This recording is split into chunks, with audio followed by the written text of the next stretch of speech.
Good morning and welcome to Norcal PTAC's webinar, Become a Wildland Firefighting Vendor, the Forest Service and CAL FIRE.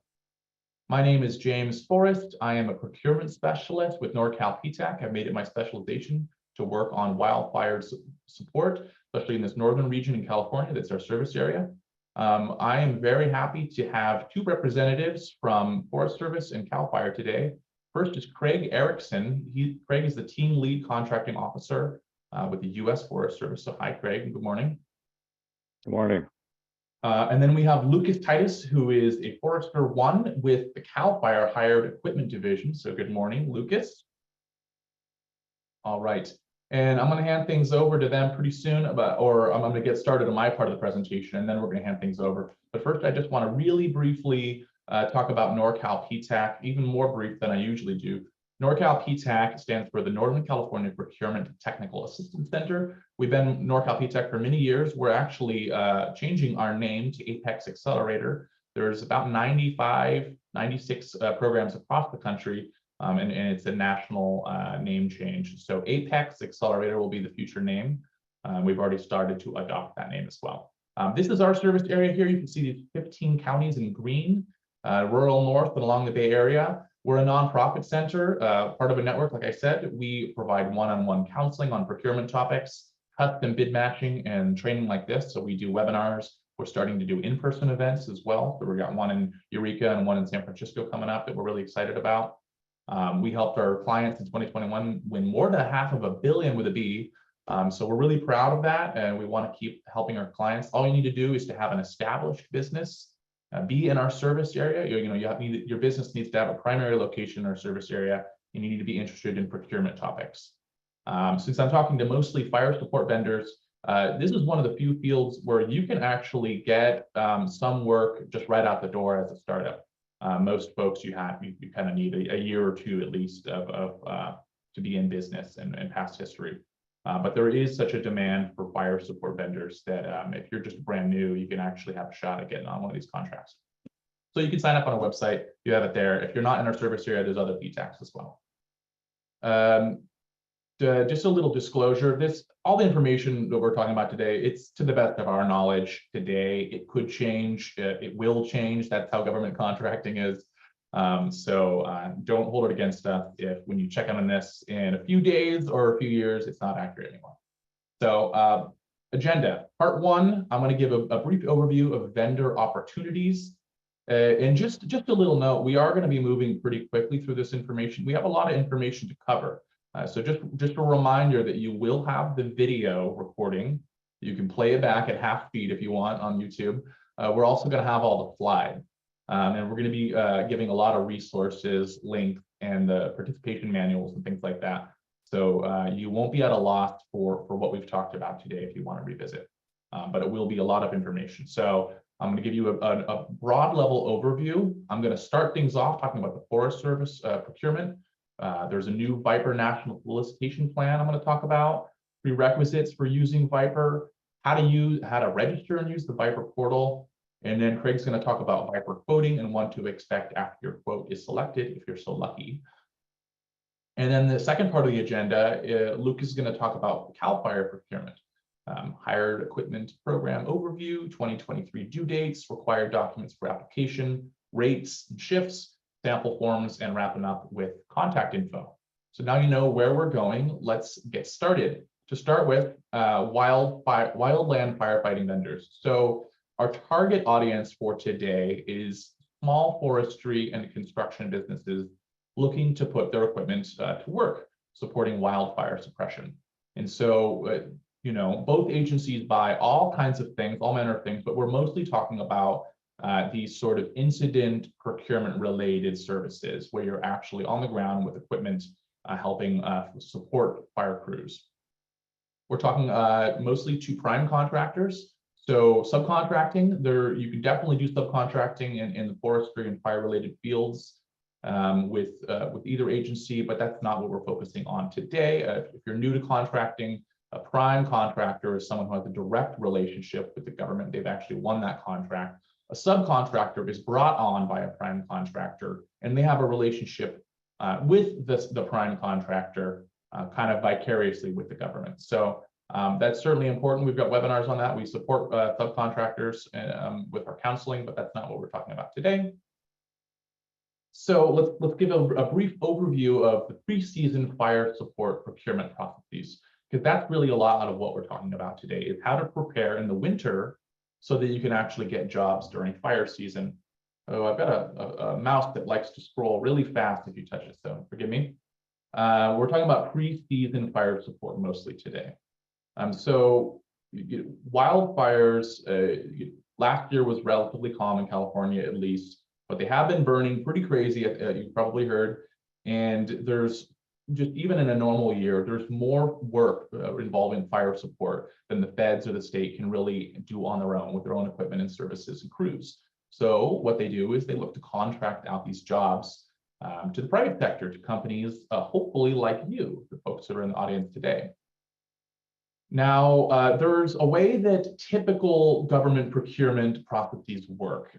So for instance, if there's a federal contract, if you need janitorial services, for instance, there's maybe a forecast. The government knows how many offices they have. They'll put out a forecast, say in 2023, 24, 25. These are the contracts we're going to release. This is how many dollars we're going to spend on it. And then the contract comes out in sam.gov. You bid on it. You put your quoting information, your pricing, your technical proposal. Maybe you get selected, and then you have a contract for however long the performance period is, and you're guaranteed to get paid if you do the work. This is a little bit different for both of these agencies. It's not your typical government acquisition process, because wildfires are unpredictable.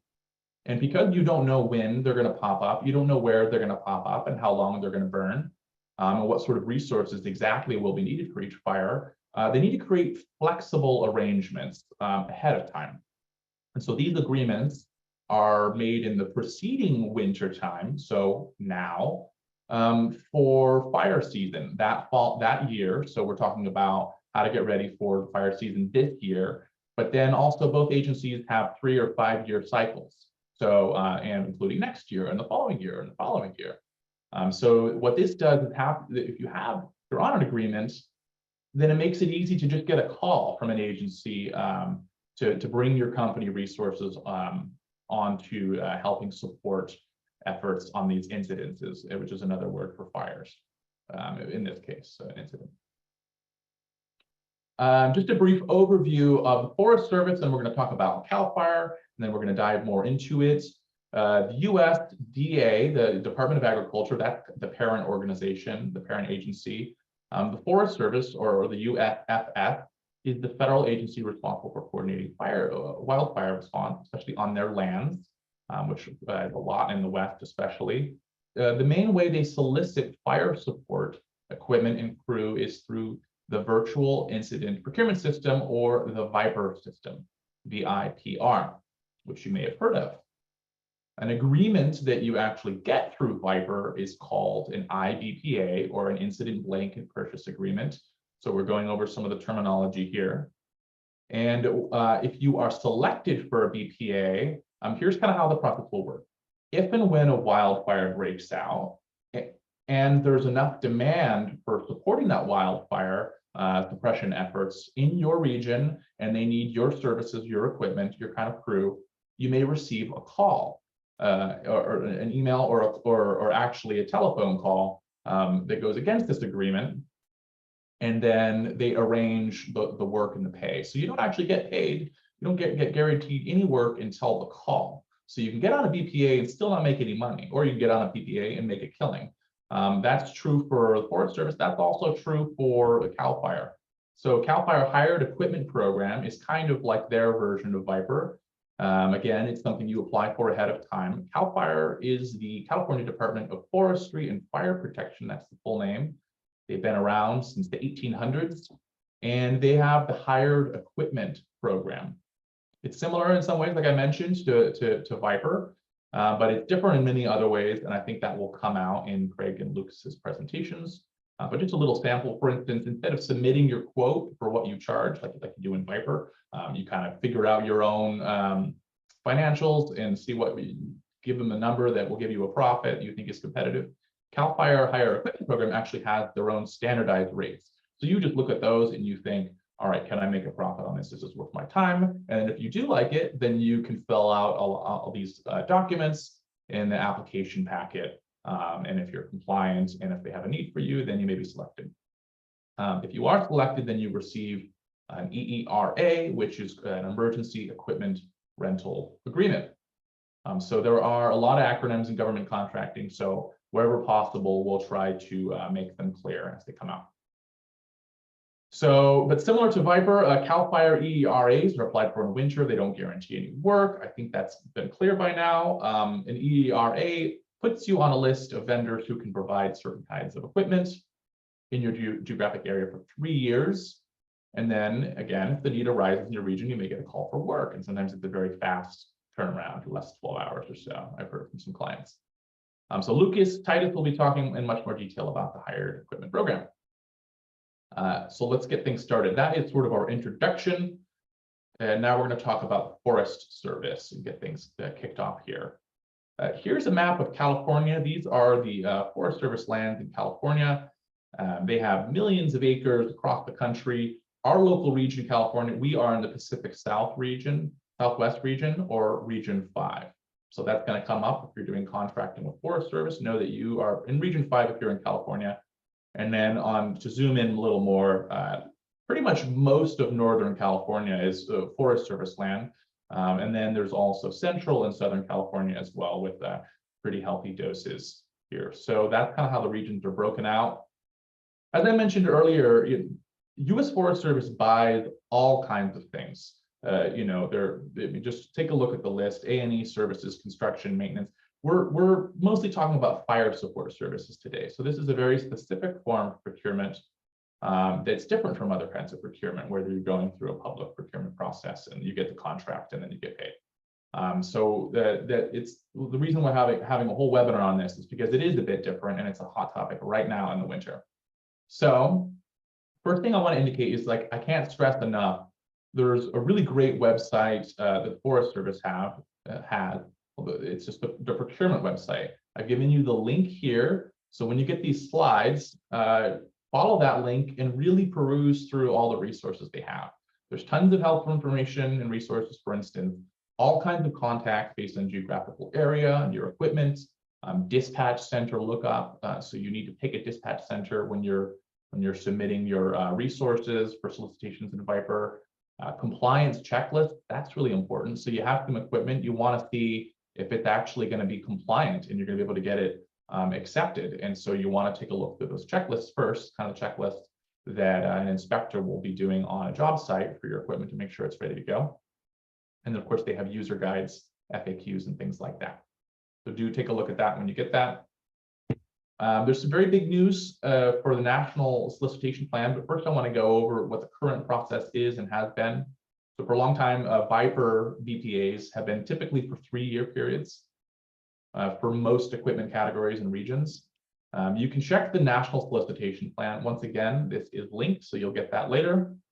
You can submit a quote in VIPR during the applicable solicitation year for your equipment. And so each year has different equipment that they're soliciting, and that will still be the case. And then if you're chosen and you get on with the agreement, then you're actually on the agreement for 3 years, but you can join a BPA in the off years in between. You have to wait 3 years. You have had to wait 3 years to get onto another one. However, there's a big change coming that Craig's been so kind to cue me into. Next year, VIPR is switching to 5-year periods for all categories rather than 3-year periods. And this is going to be phased in, a full system, but this is what it's going to look like: 5-year periods, not 3-year periods. And if you're thinking, oh no, so I missed the category last year or this year, now it's going to be 5 years before I can get my truck on a fire again.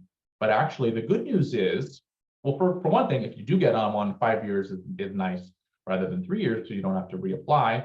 But the really good news for a lot of clients that I work with is that there's going to be a yearly onboarding process. And what this means is that every 5 years, they'll still have a main opening with solicitation for new vendors in a certain equipment categories. But in the in-between years, they're going to be bringing on new vendors as needed. So that's really great. It means, so previously, if you had a dozer, for instance, and you missed the period for this year, it would be impossible. You wouldn't be able to get your dozer on a fire until 2026. Now you can actually have a shot of getting it added to a BPA each year starting next year, even though dozers won't be officially solicited until 2028. So that is actually a pretty big news and good news for a lot of our clients. So I'm glad, and it seems like it's going to reduce the administrative burden on the Forest Service as well, since they're shifting to 5 instead of 3-year solicitation patterns. So we do have the solicitation plan here linked, as I mentioned, but just what this means is that the current plan is only going to be accurate for what's solicited this year and in the past. So all the future dates are going to be inaccurate. It's switching from 3 to 5. So keep an eye out for the new version soon. So what is being solicited officially in 2023? You can see the categories here: bus, crew carrier, heavy equipment, including dozers, excavators, tractors, and plows, baller and baller modules, fuel tenders, mechanics with service trucks, mobile laundry, vehicles with drivers, and medical services. So if you fall in one of these categories, this is your year for VIPR. And as we know, you could apply next year, but your chances are better to get on the main solicitation category for this year. So hopefully your ears are perking up if you're in one of those equipment categories. The synopses will be available starting the beginning of February. And then this is really important information. The full solicitation will be approximately mid-February, so around the 15th, and then open for about a month or so. So put this down on your calendar, but make sure to start checking in on sam.gov and in VIPR on the 15th. And then that's when you can start actually entering your information and quoting on these solicitations that come out. So VIPR, how do you do VIPR? We're going to talk about that. How do you get into it? First, let's start off with a couple prerequisites, things that you need to do ahead of time before you can get started with VIPR. And there's 2 main ones. There's other ones you want to make sure you have your business established, you have the right equipment, it's compliant, you get insurance, you're bonded if you need to get bonded. But the 2 main ones I want to talk about, other than those things, are number 1, SAM registration, and number 2, USDA e-authorization. The e-auth is pretty simple. SAM registration can take some time.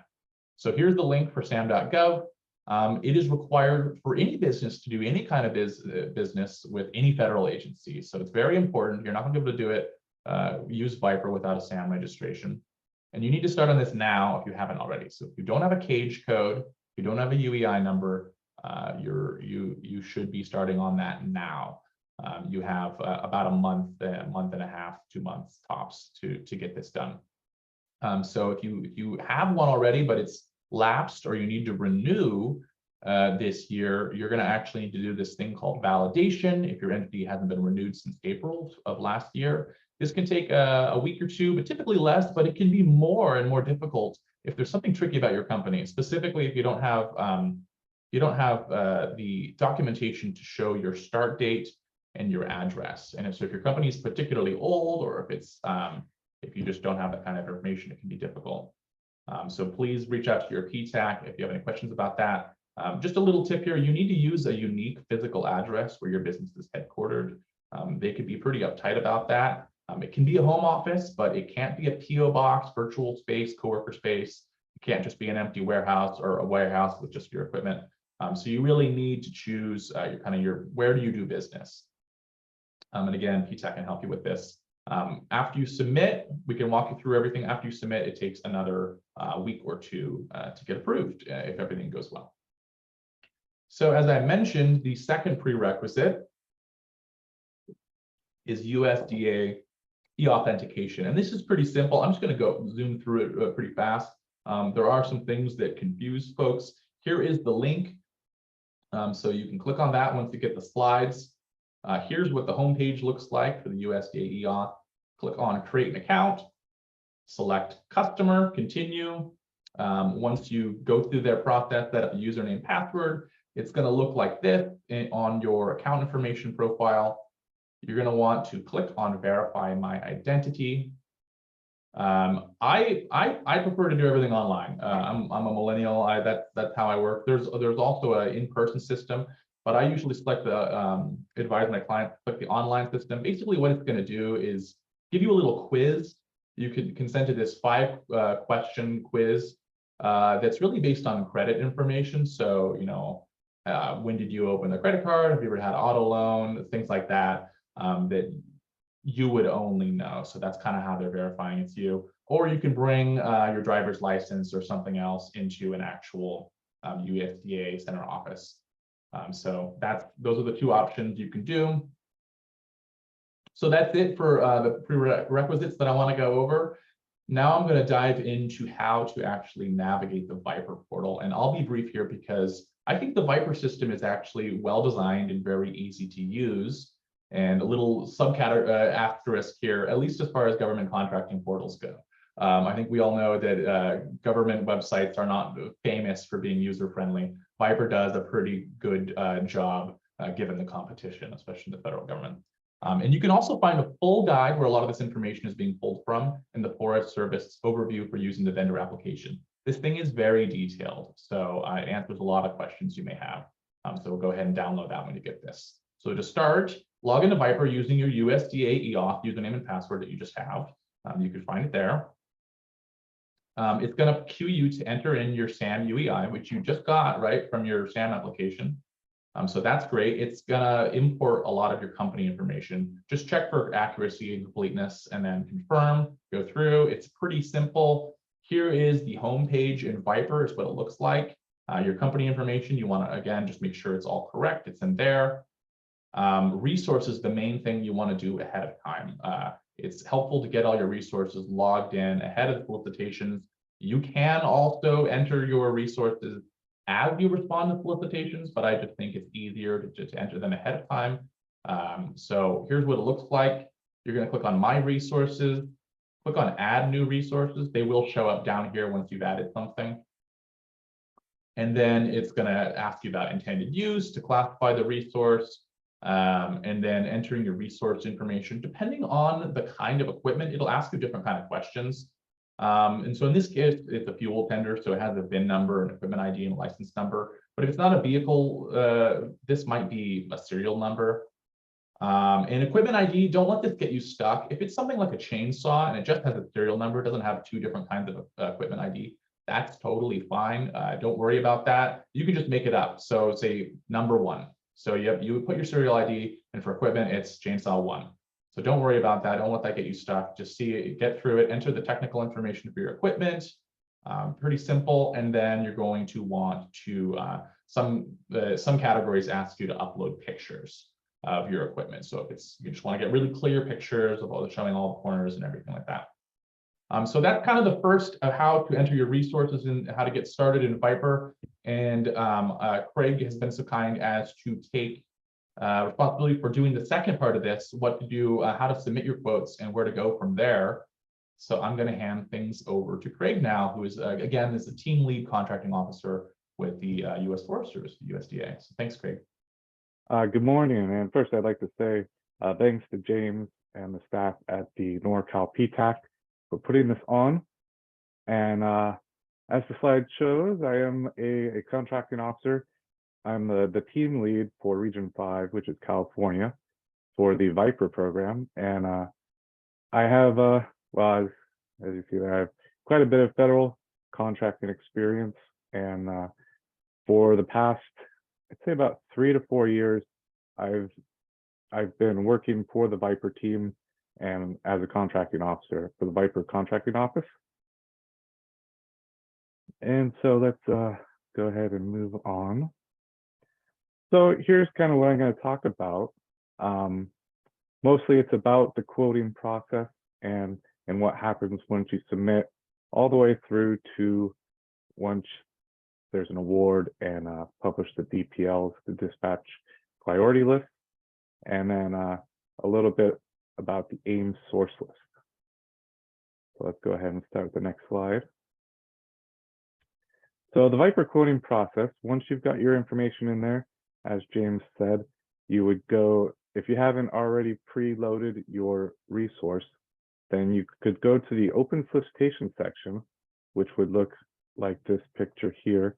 And then next to the solicitations, there's a little symbol, looks like a play symbol, and that's a wizard to take you through submitting to that solicitation. And it will have you go through and set up each resource that you want to quote for that solicitation. And one thing, so the Forest Service VIPR contracting office is broken up into 3 different areas. There's the West Zone, which we are, there's the East Zone, and then there's National. And so you'll be wanting to look for West Zone and make sure you're not, because the East Zone will be soliciting for the same things that we are, just it'll say East Zone. So you want to make sure you're answering the solicitation for California. So next slide. Okay, so like you were saying, the VIPR system it's fairly good. It will pretty much just walk you straight through the process. And there, like you said, for the resources, in the solicitation section, E2, instructions for submitting technical quotes, it will tell you what you will need to submit. And generally, I think this year, pretty much everything's going to be pictures. And so I know this year's vehicle drivers, they will be most likely asking for pictures of your truck, so they can validate the model and that it's a stake side. And then they'll also be asking for a picture of the VIN number. And when you take VIN or serial number pictures to upload into VIPR, just try to make sure that you can actually read the number and that it matches what you've put into VIPR, because if it doesn't, then you're going to get an email asking you to go in and change it. And it's actually a little bit of a process. I mean, it's done all the time, but it is a process to change those numbers. So it's better to input it correctly the first time would be what would be best. So next slide. So after the quote submission, once you submit your quote to the solicitation, the VIPR system will send you an email confirmation. And make sure you get that, because if you don't, then the process may not have been completed all the way through, and it may be hung up somewhere, or something like you didn't hit submit, and it would be unfortunate for somebody to get kind of locked out for that year, because once the solicitation closes, and there's a closing date, which if they open in mid-February, we generally give a full month, so it would be mid-March would be when it would close. And if it closes before you fully submit, then you're basically locked out for the year, and there's really nothing we can do. So let's see, where are we? So at that point, once it is submitted, the regional contract operations personnel will go through and they'll start reviewing. They go through and they review each resource, look at all the pictures, everything that's been submitted. And if you're found acceptable, they usually don't notify you. And that's something that I get a lot of emails and calls asking, well, I haven't been notified of anything for a couple months. And that's generally a good thing that you're not notified, because you get notified when something is wrong, basically. And so they will go through, and then if something is wrong and needs correcting, the contract operations personnel, who in California, that's Cheryl Rain, and she has somebody working with her named Jennifer Wells. They are the 2 people for Forest Service Region 5, and they will email you and ask you to change something or clarify something. So next slide. Okay, so a big question I always get is price analysis. Yes, for federal contracting, we have a manual. It's the Federal Acquisition Regulations. It basically states everything we need to do, and one thing that is mandatory we do is we evaluate the prices. And pricing is a business decision that you make for yourself, what pricing you submit. And when we look at it, we use a lot of different things to try and and decide what a fair and reasonable price is. And if you're not in line with that pricing, if you're high, then we will send you an email, and basically we'll send you a letter that says you've been put in negotiations, and there will be some wording that says basically about how high you are, 5% high, 10% high. And then we ask that you correct it, resubmit your quote, and then we'll go in and verify that you're within the our pricing. Sorry, my mouse went crazy again. Yeah, we were on the pricing section. Okay, here we go. There we are. All right. And since, especially in VIPR, none of these categories are new. We've been soliciting and doing these agreements for multiple years, so we have a pretty good track record of what things cost. And the government, Cheryl Rains and Jennifer Wells, come up with what's called a government cost estimate, and that's one thing that we use in our price analysis. And there's also market research. We'll look at, the consumer price index as what's happened with prices since last year, and the market, which the market also includes CAL FIRE. So people say, well, CAL FIRE, because I think their pricing is a little more spelled out than ours is. CAL FIRE is paying this, and so that is something that is a part of our analysis, but it's not the entire part of our analysis. So next slide there. Okay, so awarding agreements. All awards are expected to be made around the beginning of June. That's basically, and so that's when the awards will be made. And then once they're made, you'll get an email, a system email from VIPR saying an award has been made. And the contracting officers will usually send you an email also that has a little more instructions on what to do afterwards. But once all the awards are made, we will publish the dispatch priority list, which will be updated and then posted. And those are the lists that they use for ordering. And next page. So self-status, that is something, it's been semi-voluntary to do it unless your dispatch center requires it. But this year, it is going to be an agreement, so it's required for all vendors to self-status themselves in IROC. And so if you don't already have an agreement, then you cannot get into IROC or a NAP account. Once an agreement is awarded, then you can go in and request a NAP account. And then once you get that account, then you can go in and request IROC, and you can status yourself as available for dispatch. And along with that, in the IROC system, that's where you would put what your availability is. So you would say that you're available for dispatch, and then there's a drop-down menu where you can select national, local, regional. There's a few different things to select in there. And then I think that pretty much wraps up this part of the process. Oh, no. Okay, at incident management, for everything that is not a VIPR category, and there's quite a bit, such as UTVs and forklifts, and there's a whole lot of stuff that is used at incident but is not on a VIPR category. There is a new branch of the Forest Service called the At Incident Management, or AIMS, and they're creating a source list.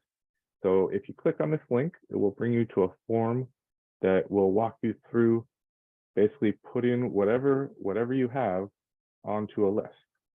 And it's basically anything that's not already a VIPR category. So there's a lot of stuff. And then when there's an incident or a fire in your region, they can go ahead and pull up this list. The people at the incident, the buying team is what they're called. They'll pull up this list and say, oh, who's in this area? that has a golf cart, because we need a golf cart or some other piece of equipment, forklift. And they can go down the list and see, okay, this person's close, let's call him. And they'll call using that list. And then, so I think that's the end of my part. And I just wanted to go ahead and say that there are 3 virtual meetings that are going to be held with vendors. And that information is coming out. Will be in any solicitations. That will have those meeting dates and how to sign up for them. Also in California, the contract operations staff plan to do 2 in-person vendor meetings, one in Northern California and one in Southern California. The dates and locations are still being worked out for that. So I don't have anything further on that. Cheryl Rains is kind of driving that. So if anyone has her information, or if they need it, you can contact me. I'm sure my email will be in here somewhere. I'm so sorry about that. My mouse goes crazy. All right, thank you so much, Craig. I really appreciate that. And just keep in mind, folks, we're getting a lot of great questions. If you could put them in the Q&A tab, it does make it a lot easier to follow when we have so many participants. We have about 110 people in the audience today, so that's a lot of questions coming in as well. And we'll get to those at the end, the Q&A. Both Craig and Lucas and I have a little bit of time after the presentation if the Q&A wants to go a bit long. So we'll try to wrap up by then, but we'll have plenty of time for question and answer. So, but now we're going to hand things over to Lucas Titus, who is a Forester 1 with CAL FIRE Resource Management Program. Lucas, thank you so much for joining. Hello, everyone. I like I said, I'm Lucas Titus. I work in the Humboldt Del Norte unit of CAL FIRE up in the Humboldt Del Norte counties, and we have a little bit of Trinity County too. So CAL FIRE is a little, obviously a little bit different than VIPR, whereas in every hired equipment supplier that we sign up as a vendor will sign up through their local unit, wherever their point of hire is for their company. So the company might be based in Southern California, but if you have a point of hire in Fortuna, California, you'll sign up in the Humboldt Del Norte unit. So obviously we work that way a little bit differently. So yeah, like I said, I've been doing this for a little while now, and just starting to get a little more in tune with the contract agreements and signing them up. Our contracts are getting ready to start up soon with CAL FIRE. We're hoping to have all our vendors signed up through the state by March 31st of this year. And so we'll just go ahead to the next slide and keep rolling. So the new contract, or the old contract will expire with CAL. If you had an existing contract with CAL FIRE, it will expire this April 30th. And the new contract will start May 1st and run for a 3-year period. CAL FIRE, you can sign up at any time to be a supplier for us. We typically like you to sign up between January and May 1st of each year. But whenever you sign up, that contract is good for whatever the duration of the current agreement is. So this up and coming term will be May 1st, 2023 to April 30th, 2026. So if you have a contract right now, it's good until, like I said, the end of April, then you'll start a new contract. But we want to have all those contracts in place before that period. So our goal is March 31st to have those for all new vendors and all existing vendors. And then, like I said, once you get that agreement with us, you're good for 3 years. There's information you'll have to provide each year, like your cord insurance, but make sure you have updated insurance and other things of that sort. But predominantly your contract is good for that 3-year period once you get started. And then those those rates are set. Well, they'll be good through that period too. The only time our rates typically change are like last year when we had the increase in gas, cost of diesel, cost of fuel, and there was a 6-month increase at that point, depending on what kind of equipment it was and where it was. But that was on an incident by incident issue or situation. Go ahead and head to the next one. So like I said, CAL FIRE is 3-year contracts. You respond to emergency incidents. This isn't for agreements for like office custodial management or custodial cleaning services at a hired equipment station. This is for incident only type work. So there'll be an incident number you're dispatched to for that specific at that specific time. But there is an overarching CAL FIRE hired equipment program out of Sacramento is our overarching program, and then it breaks down to each unit. So, but for hiring, for signing up with CAL FIRE to be a supplier, you go to your, like I said, your local point of hire, depending on where you're at in the state or whatever other state you're in. Like some companies might be out of Alaska. We have quite a few water tenders out of Alaska, but their point of hire is somewhere through in California, and you have to provide that documentation. Let's go ahead and go to the next one. So on the top of this slide here is a very important link, the Hired Equipment Program Supplier Participation Manual. You always want to be looking at the most current one. And as of right now, the most current one has an excavator. That didn't work. It has an excavator on it. It was last updated in January 05 or so. And so you always want to have your most recent supplier's manual to go off of. In that supplier's manual, it goes over all your requirements, all of the requirements that you'll need to be sign up to be a supplier. And it will also have all your list of rates for different types of equipment, depending on what shift they're working on and what's provided on an incident for a supplier and what's not provided. Like, all of our equipment's ordered wet, ready to go. When you show up, you should have a full tank of water in your water tender. You should have all the fuel you need that day to go to work, type of thing. We don't supply that. We'll supply obviously where you get the water source once you're there, but we expect you to show up ready to work. But that participation manual is key to success in getting signed up with CAL FIRE, and really walks you through all of the step-by-step how to do everything within CAL FIRE. Each unit is a little different on how they'll sign people up. We're not set up online where you would do a step-by-step online program at this point.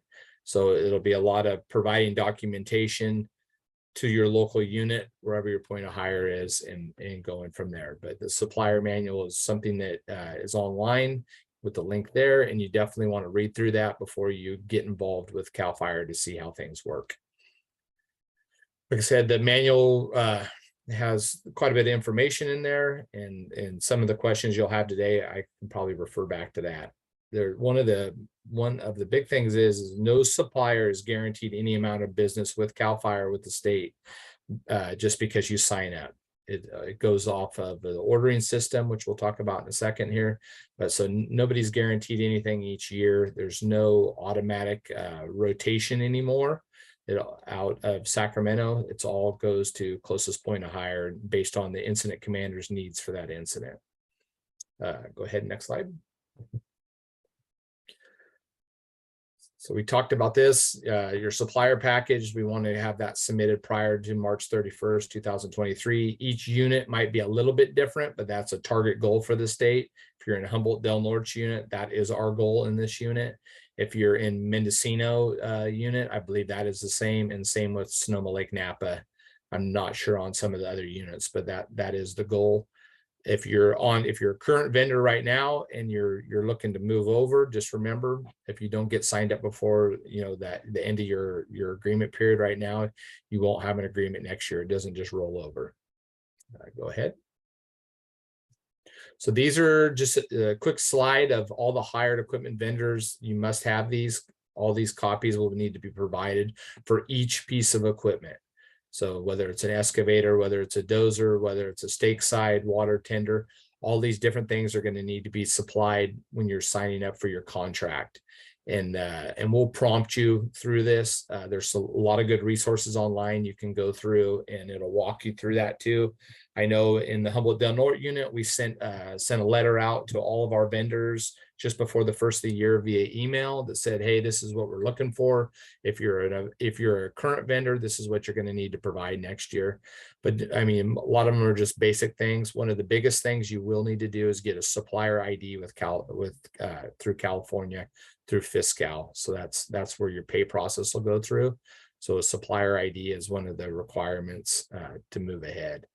You'll need to provide your workman's comp. You'll need to provide anybody that's working for you on a fire, just like the Forest Service. You'll need to have each employee that works for you for that piece of equipment that you're going to have on the fire line will need to go through the hired equipment safety training. Those safety trainings are only good for 1 year. And those are only certain vendors that are out there that are providing these courses. And so you need to have those done before we allow them on a fire. And then the other big part, you'll have your current annual safety inspection. So whatever unit you're in, you'll have a person like myself come out to your shop or come out to wherever your equipment's at and do a safety inspection on it. We'll need to look at your maintenance records and make sure you have all the different checkoff boxes like backup alarms, screens, ropes, whatever it is for whatever piece of equipment is. That'll be done annually. It has to be done annually, and you need to have that updated with your new contract. Every unit in the state of California will be doing hired equipment rodeo, which means like they'll be set up somewhere. Like for here in the Humboldt unit, we usually set up kind of over in Fortuna over by Tractor Supply or in at Redwood Acres Fairgrounds. You bring your equipment in that day on a low bed, we go do all the inspections. Typically if you have 1, 2, 3 pieces of equipment, we'll have you bring it there. If you got the 5, 10, 15, 20 pieces of equipment, we'll typically try to schedule an appointment, come to your shop and work through all that equipment. Some of the other things, if you're not a current vendor with CAL FIRE and you're looking to sign up, you need to make sure your DVBE status and your small business statuses, you have your certifications and you're up to date on those, so we can have those in our system. You'll also need to provide one point of contact. So when you're hired, when you get called at night or in the morning, hey, we need you at this location at this time. And so you'll need to have a good point of contact for that. Some people are using phone services, which are fine and acceptable. They're not the most preferred way on our side for CAL FIRE, but we totally understand as a business, there's different things you need to do to streamline your business to make sure someone's available and someone's answering at all times. You'll need to make sure you have your proof of ownership of the equipment, titles, bills of sale, and all those different pieces. So you'll need to have copies of all that to give to us when we meet with you. You know, like I said, in Humboldt, you'll have a meeting with us. We'll sit down, we'll go through all that paperwork. A lot of it can be sent over, scanned, sent to the local unit, and you can do DocuSign. So it's not necessarily you have to come in for everything. Go ahead, next slide. Only one supplier may control a piece of equipment. So that is saying, you know, if you're signed up in Humboldt Del Norte, you can't have that same dozer signed up in Sonoma Lake Napa. So it's one piece of equipment for that one point of hire. You can have different lots throughout California as long as your true business is there and you have your equipment there, but you can't have you know, a dozer in Humboldt and have it signed up in LNU and that dozer be on the list for LNU for closest point of hire. Needs to be in LNU if that's where you're signing up. Let me see. That's good. You want to move to the next slide? So this is kind of just how the hiring process works for an incident. I wanted to run this out here. You got tier 1, tier 2, tier 3. So tier 1, hired equipment supplies with their current DVBE certification. Those are an SB. Those are the high priority. We'll try to get those ordered first. And then we go to the tier 2 when they're doing the ordering out of the command centers, where you're the SB or DVBE certification at there. And then after that, hired equipment is supplied without any certifications. So that's how the kind of the rotation works for hiring for any incident. Go ahead and go to the next slide. And this is just a snapshot of how our rates and shifts are. Craig said earlier that, you know, VIPR has their set up on a program where you'll say what you'll work for. CAL FIRE, we have it set up through Caltrans comes up with the rates. And then there's a couple other things factored in and the rates are set. And the only thing, like I said, it can change those rates basically is if typically if fuel prices go up, or if for some reason something gets really far out of whack and needs to be realigned, we'll adjust those rates during the agreement period. But typically these are the rates you're going to have for that 3-year period, and they're reduced, standard, and extended. So reduced rate is anything 8 hours and less, which typically you don't do that very often for those rates. Most of our rates on an incident are standard or extended. Standard is up to 16 hours. Once you get to 16 and a half hours, you go right into that extended rate, and you're getting paid for that 24-hour agreement. And then you'll roll back out of that. If you move to like suppression repair, you'll go back to a standard rate at for the under 16 hours. So that's just a typical snapshot. All these are outlined for each piece of equipment in the supplier's manual. And you're, like I said, once you open that up online, you'll see what CAL FIRE is willing to pay for that type of equipment. Each one is, based off horsepower, tonnage, wash basins, different types of things like that. How many size of your washers and dryers, or all the specs are in there for what you have to is required to meet that standard rate or extended rate for that piece of equipment when you're signing up. Go ahead to the next slide. So in the participation manual, like I said, you can download and get that. It'll go through a checklist. I really encourage that checklist on there to sign up for CAL FIRE. It really walks you through what's required, as in the insurance, what type of insurance there is, if there is some type of equipment brokering going on, what's there and how that's declared. And then gives a sample of your shift ticket, what you'll be looking at when you work for CAL FIRE. You have to sign a radio use agreement. If minimum checklist or safety checklist is in there for what we'll be looking for when we come out and inspect your equipment on that FC 291, the pay data record, so who's going to get paid and how that works, and all that comes together to make your equipment use agreement. So at the end of the day, that's what we're shooting for, and those different check boxes need to be met. Go ahead. And this is a contract. So this is the link throughout the state of California, where if you want to see who your hired equipment coordinator is for whatever, wherever point of hire you're going to be hired from, or you're going to sign up through. And like I said, if you're signing up in 2 or 3 or 4 units, if you're a vendor that's spread out through the state, you'll have a different sign up process. You'll have a different point of hire with different contact through each part of the state on who you're signing up with. So if you're in Fortuna, you're going to sign up through the Humboldt Del Norte unit. You'll sign up with someone like myself or Chief Bryant, who's in charge of the program.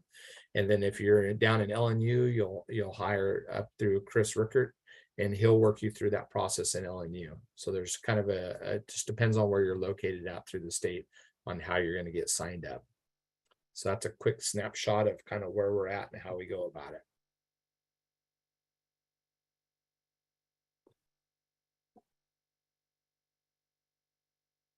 Okay, great. Thank you so much, Lucas, and thanks, Craig. Just a quick note, we want to see you succeed at Norcal PTAC, soon to be known Apex Accelerator. Here's some of our team here. Please feel free to sign up. If you have any questions about what we've gone through today and you want to sit with a counselor and you're in our service area, we would love to hear from you. This is what we do. We got some upcoming events. I want to go through these really quick since we want to have some time for questions. Just take a look at here.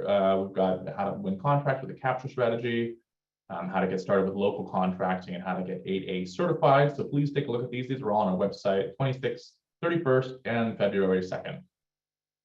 All right, we have plenty of questions, so let's get started. Just another note, if you enter your questions into the Q&A tab, I'm much more likely to get to them. We may have more questions than we have time for. We can stay a few minutes late past the hour. I just want to let you know, if you do have to leave early, you're going to be redirected towards a satisfaction survey. If you could just take a minute and just let us know, you can do it anonymously, how you felt about today's webinar. We would love to hear that. We're always trying to improve our services. So let's go ahead and dive into some questions here. First, Jody is asking, how do you make sure that you have IROC and EERA? And Craig, You want me to talk about that? Yeah, if you wouldn't mind. Sure. So IROC is you have to have an agreement to be able to status yourself in IROC. which being on the AIM source list, you would not have an agreement. You would be on a list that they can call and then set up an agreement at the incident. So AIMS, IROC is not for AIMS. Okay, great. We had another question about that as well, which I've answered. IROC and names are separate. Henry is asking, is there a certain size fire that vendors that are monitoring will know when the equipment and vendor resources will be called on, or is it just case by case? Case by case, which is driven by the incident commander for that incident and the operation or period, what they think they're going to need for resources for the next day. I think that's the same for Forest Service as well. There's no predicting ahead of time, even if you're monitoring a fire. Kind of depends on how cookie crumbles. Okay. Jim Ford is asking, the list that we showed, I think talking about VIPR, is that the only list of needed vendors and contractors? So I think Craig talked about the AIMS, which is if you don't fit into that list, you can check that if you've got some equipment or service that's not included there. Is that right? That is correct. That AIMS list really, it's pretty much everything else. Great. All right. Rebecca Taylor's asking, in the VIPR login, could you explain the area where it says percentage of payments, reduction, number of days? Great. You know, I'm not completely familiar with the VIPR vendor portal because as a contracting officer, I can't see that side of it. So I'm not exactly sure what they're referring to. There is a field where they're asking, it doesn't have any explanation. It's actually confusing to me as well. And it says percentage of payment reduction, number of days. I usually have my clients just not enter anything into there. If they need. Oh, you know, they might be talking about like invoicing. Like if we pay within 30 days, you'll give us 5% off. I've never seen anyone do that with these agreements. It's kind of more of a standard contracting. Right. Okay. So that's not something you need to really worry about. Okay. And Jim Ford is asking about the federal pricing evaluation. Is there somewhere they can access that online or they receive a copy? So the federal pricing, when we do contracts, federal pricing is confidential, and so it is not made public. The federal acquisition regulations list those, like what was on that slide, that we will look at all this stuff, but the actual nuts and bolts of it is not public, and you can't FOIA it, if you know what that is, Freedom of Information Act. You can't get it that way either. Okay. All right. Thanks for letting us know. That's important. Don't waste your time trying to seek that out. Yeah. El Dorado. Okay. Paul is asking, do you see any need, this could be for either of you, for spatial intelligence from satellite or aerial imagery analysis or terrestrial sensors? CAL FIRE has vendors that do some of that already, I believe. And so you could look into getting signed up with a vendor for that. I would reach out to the local unit and you can talk a little more specific on that, but there are certain vendors out there that will that do that for us. So, yeah, yes, in ways. Yeah, just in general, I always tell my clients, don't be shy. Feel free to reach out if you have a question, if you have a unique service, make some introductions. Okay, does AIMS also require IROC status? I think we've answered no, it does not. What is the need for transporting firefighting crew from one location to another by plane or helicopter? Yeah, so that's a solicitation. It's going to be a national solicitation, and that is generally buses.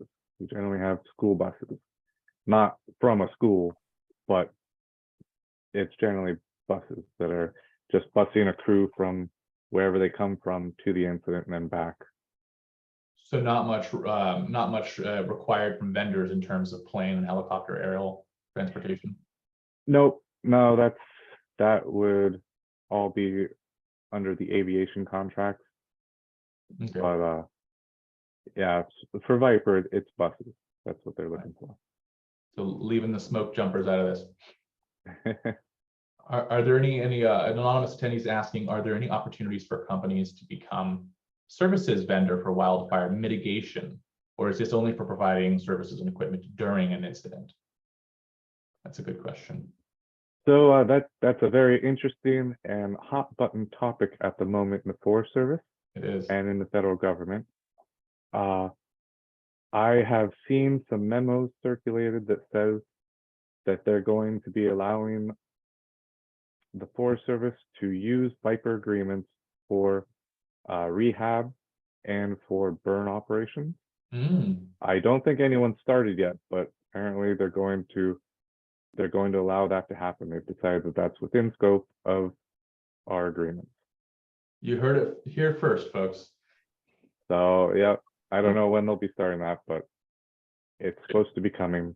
All right, that's good insider intel. Lucas, do you have any counterpart? Or? No, ours is only other project work would be through grant projects and resilience funding that you would be working with your local unit wherever you're at to apply for and bid on those jobs. Okay, great. Completely different from the EERA that we have going for incidents.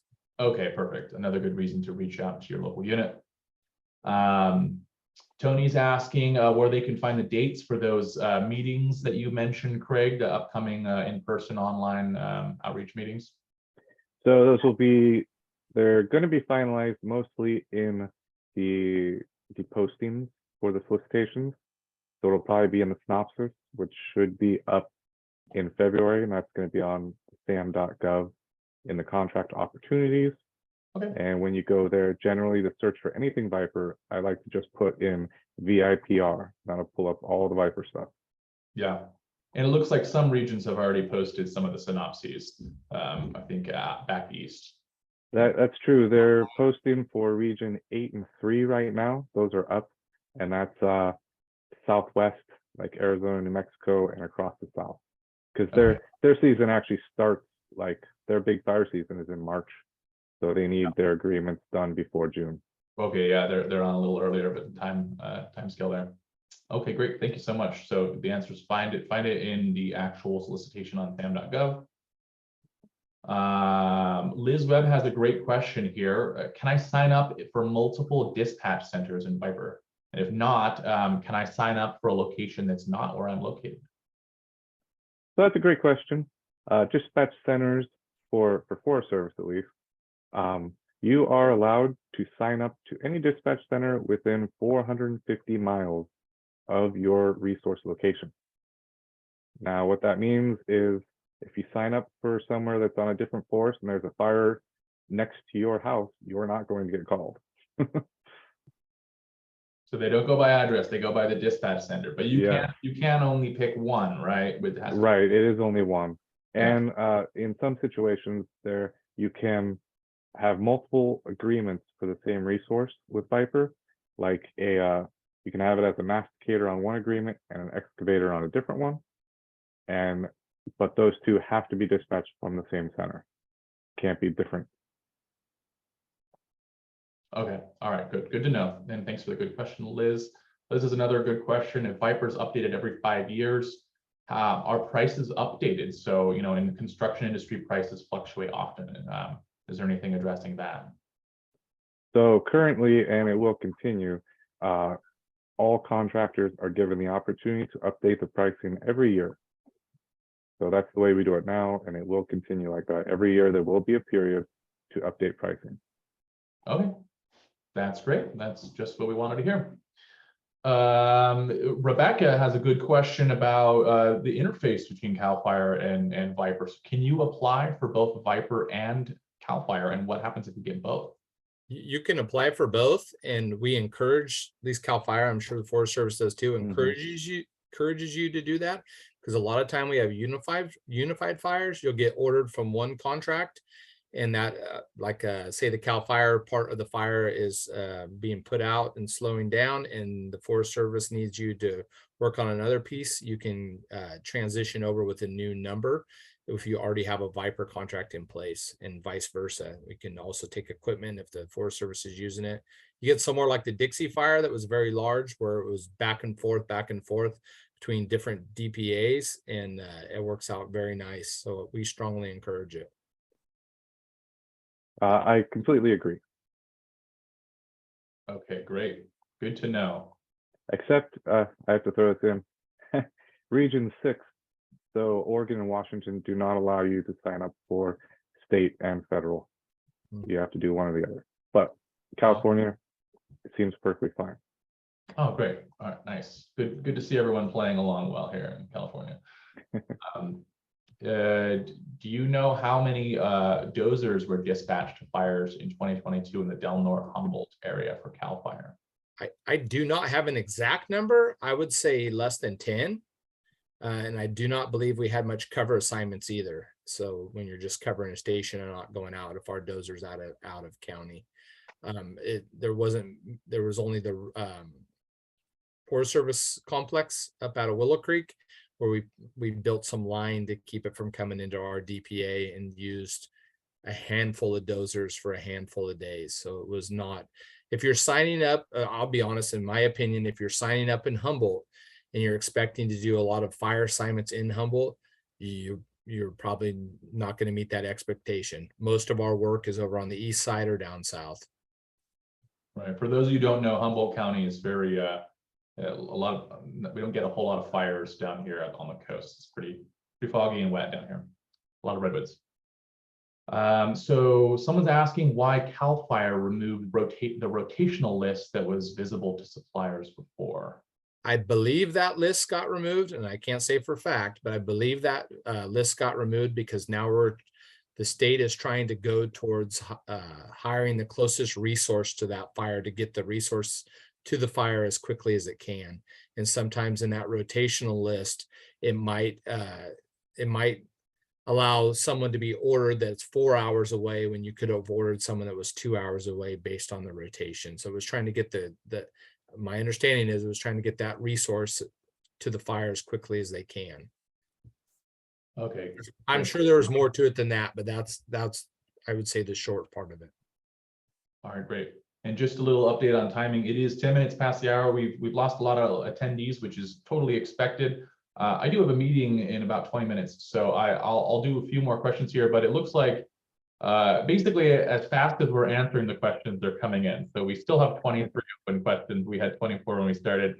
So you guys are very eager to get your questions answered. If you have questions, there will be questions we don't get to. Feel free to reach out to your local Forest Service dispatch center, or find your contact on the website. Reach out to your local CAL FIRE center as well, or your PTAC, and we can see if we can help you out. Joseph is asking, for CAL FIRE, how do local incident commanders get their DVBE tier priority list? The incident commanders aren't involved with the hiring process. All the incident commander does is ask, I need 2 type 2 dozers, and the command center is the one that dispatches, and they go through the ordering process of on that list of where they're at on that list to get that closest resource there. And as of what I was told this year, it's all going to be coming out of Sacramento on anything extended fires. Okay, great. Zachary's asking, do you solicit emergency food service equipment such as mobile food kitchens or food trucks? Either of you? So in the Forest Service, they do. It's a big category. We generally only solicit for really large service or really large food services. So smaller ones for smaller incidents, I would recommend probably signing up on the source list. Signing up on what?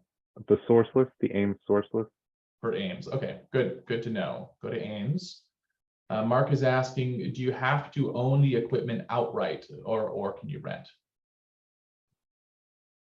With CAL FIRE, you can't be renting it, but you don't have to own it outright. So if you bought a dozer through Caterpillar and you're making payments on it, or you're making payments to Jim Smith down the road, as long as you can provide that information, that I believe satisfies our requirement. So for the Forest Service with that, there's no requirement. We don't check who owns whatever piece of equipment. It just, once you put it on an agreement, it can't change. So it's not like you're going to rent one this time, the next instant you're going to rent a different one. It has to be the same piece each time. So maybe a long-term lease, I'm not sure. if they do that. Okay, it's good to know what they're checking for. Rebecca's asking, I'm not sure, what's a CSB certification? Is that something either of you are aware of? If that was referring to mine, it would be the small business certification, I believe, is what maybe she's asking about. Yeah, there's a CSB. I know what an SB certification is. Yeah. There's a California state small business certification you can get through Cal eProcure. Then there's the you can be certified small business with the federal government, which is an automatic certification in sam.gov when you do your registration. But sounds like we're not sure about a CSB, if that's something different. Okay, and let's do maybe 2 more questions here. Who's the best point of contact for information on CAL FIRE EERA specific questions? Each unit, like I said, each unit is separate, so you need to contact each unit. If you're talking about the safety card, if that the hired equipment card, that's all contract vendors that do that, and so CAL FIRE does not, as far as I know, we don't put on the class, and it has to go through whoever is putting them on, and they are difficult to get. Yeah, looks like Brent is saying they are difficult to get into by that date. Okay. All right, let's do last question here from Henry. Are fuel prices set at each incident or per gallon? Does incident or fire or just per gallon? So fuel tenders is being solicited this year for VIPR. It is set pretty much at each incident, and it is based on what, so the company will come and show us how much they paid for the gas or the fuel. And then there's usually some kind of a markup for credit card charges and things, but that's what the government will pay. But then there's a separate one where they can charge the contractors, because there's basically 2 systems that work at each incident for fuel tenders. And the one that they charge to contractors, we generally ask that they price it somewhere around what the local market is or just above it, but not be crazy. Okay, great. We still have 22 open questions, but we are 15 minutes over time. We were scheduled for 1 hour here, so thank you for everyone who stayed late. And thanks so much for all the great questions. If your question wasn't answered, feel free to email us here at Norcal PTAC. Apply for your local PTAC for services. Reach out to your local centers for Forest Service and for CAL FIRE. We're all here to help. We want you to figure out how to get on these ERAs, these VPAs, and so we can all work together to battle these fires when they come out in the summer. So thanks again, everyone. A huge thanks, Lucas and Craig, for joining here. This is the first time we've had CAL FIRE and U.S. Forest Service folks join on our yearly wildfire webinar, and it was a huge success. So thanks so much, and hope to see everyone at future webinars. Thank you so much. Take care. All right, bye-bye.